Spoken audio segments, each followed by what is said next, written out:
ঘড়িতে এখন সকাল 5টা বাজে। আমরা মায়াপুরের উদ্দেশ্যে রওনা হচ্ছি। আপনারা পুরো ভিডিওটা দেখতে থাকুন, আশা করছি ভালো লাগবে। এই হচ্ছে আমাদের বাস। এই বাসে করে আমরা মায়াপুর যেতে চলেছি।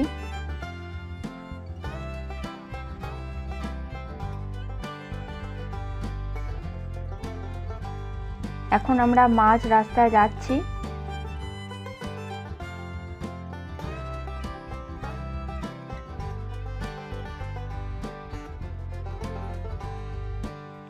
এইমাত্র আমাদের বাস কাটোয়ায় ঢুকছে। এই হচ্ছে কাটোয়া শহর।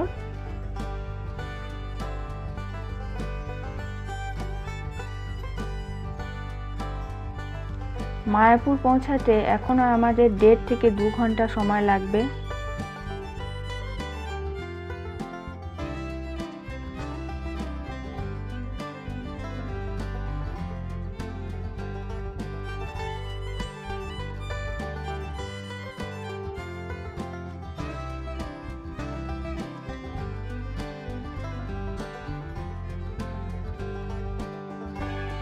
এই হচ্ছে নবদ্বীপের ব্রিজ। এই ব্রিজটা পার হয়ে আর কিছুটা গেলে আমরা মায়াপুরে পৌঁছে যাব।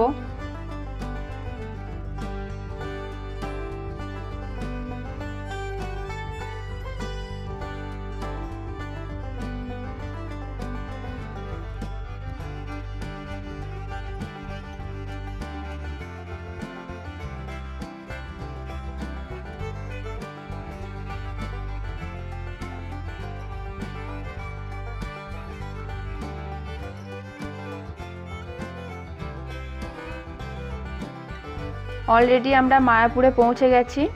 আর কিছুটা গিয়েই যাত্রী নিবাস, সেখানে গিয়েই আমাদের বাসটি দাঁড়াবে।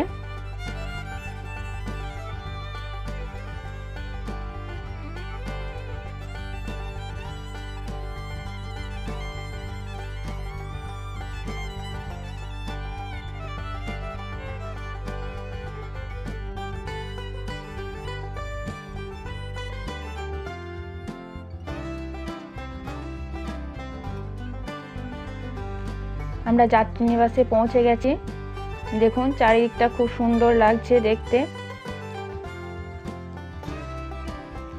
এখানে যাত্রীদের থাকার এবং রান্না করে খাওয়ার ব্যবস্থা আছে এবং অনেকগুলি ঝাঁ চকচকে পায়খানা বাথরুমেরও ব্যবস্থা আছে।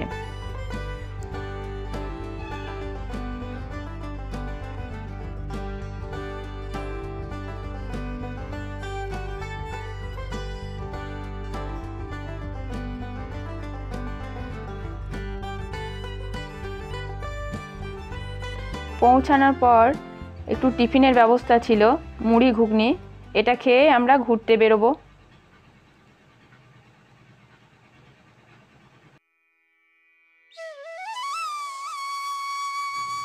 দূর থেকে দেখা যাচ্ছে ইসকনের মূল মন্দির। দেখুন দূর থেকে কিন্তু দারুণ লাগছে মন্দিরটা।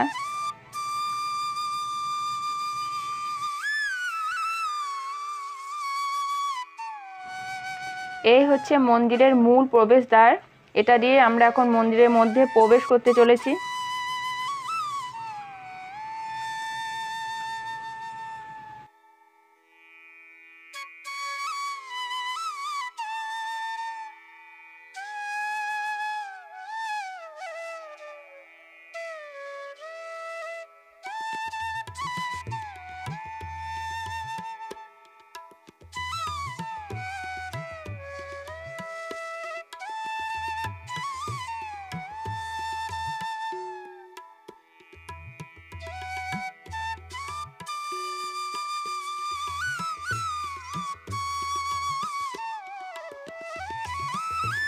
এটা হচ্ছে বিশ্বের 1 নম্বর ইসকন মন্দির, যেটা কাজ এখনো কিন্তু শেষ হয়নি, চলছে এখনো। এটা মোটামুটি 24 সালে শেষ হবে এটাই শোনা যাচ্ছে।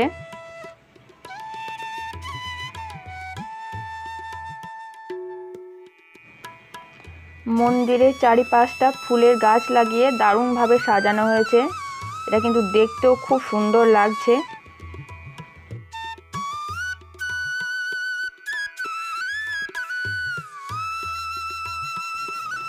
যারা দুপুরে প্রসাদ গ্রহণ করতে চান এবং কি সুলভ মূল্যে তারা এই লাইনে দাঁড়িয়ে কুপনটা সংগ্রহ করবেন। কুপন দেওয়ার সময় হচ্ছে দুপুর 12টা থেকে, আর এর মূল্য হচ্ছে 40 টাকা।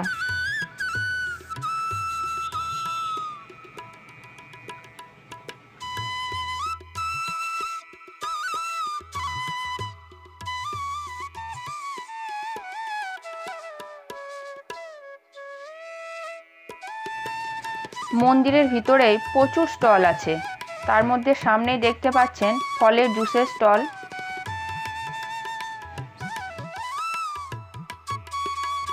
এবং বিভিন্ন রকম ধর্মগ্রন্থের বইয়ের স্টল।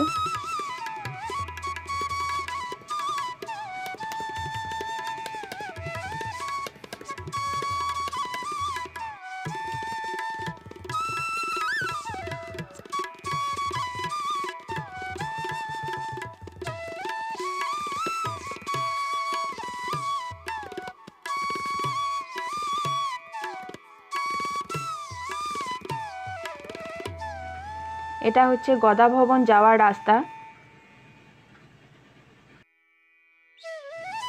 যারা স্পেশাল প্রসাদ গ্রহণ করতে চান তারা এখানে কুপন সংগ্রহ করবেন।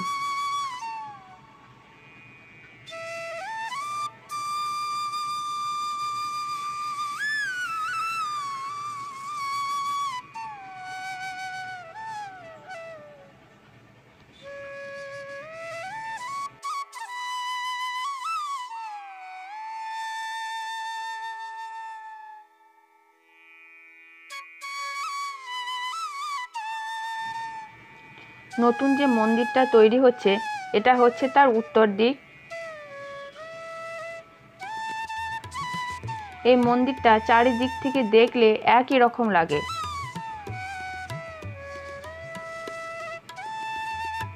এই মন্দিরের ভিতরে 14টা লিফট হচ্ছে, তার মধ্যে 2টো লিফট স্পেশালি ব্যবহার হবে পূজারীদের জন্যে, আর 12টা লিফট সাধারণ মানুষের জন্যে।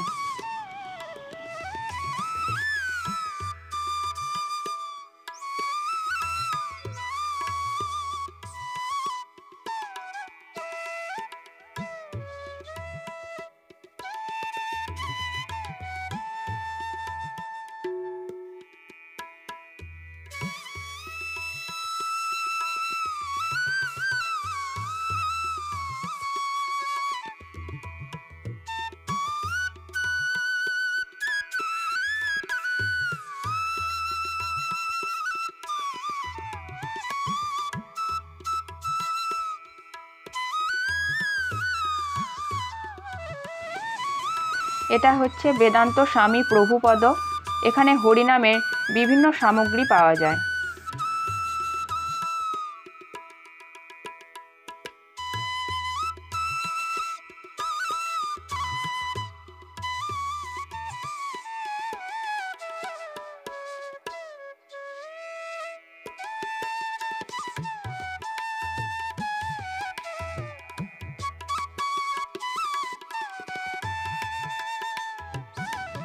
এটা হচ্ছে মায়াপুর ফুলডোম থিয়েটার। এখানে 360 ডিগ্রি অ্যাঙ্গেলে ভিডিও দেখানো হয়, যার টিকিট মূল্য হচ্ছে 40 টাকা।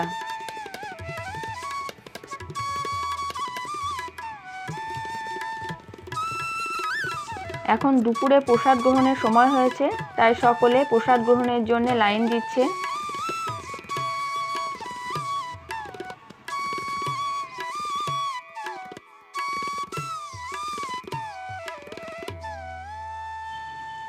এখানে লাইন দেওয়ার জন্যে লোহার রড দিয়ে ঘেরা আছে।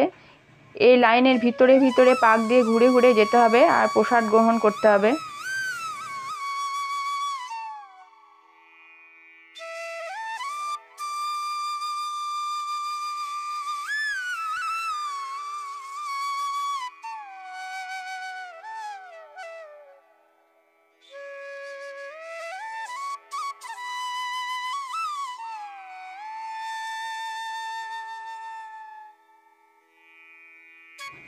এখন আমরা প্রসাদ কক্ষে প্রবেশ করতে চলেছি।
এখন সময় হয়েছে সন্ধ্যা আরতির।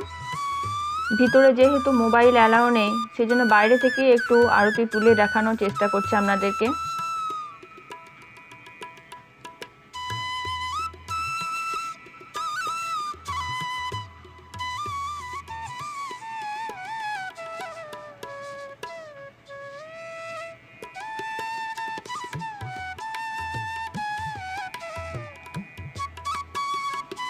এখন রাত্রেবেলায় প্রসাদ গ্রহণের সময় হয়েছে, সেই জন্য আমরা চলে এলাম গীতা ভবনে। তো দেখতে থাকুন গীতা ভবনে কি কি প্রসাদ বিতরণ করা হয়।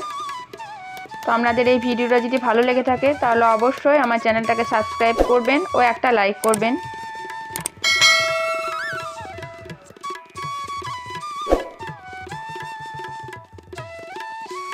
মায়াপুরের প্রথম পর্বটি এখানেই শেষ হলো। আবারও অন্য পর্বগুলি দেখতে আমার চ্যানেলের সঙ্গে যুক্ত থাকুন।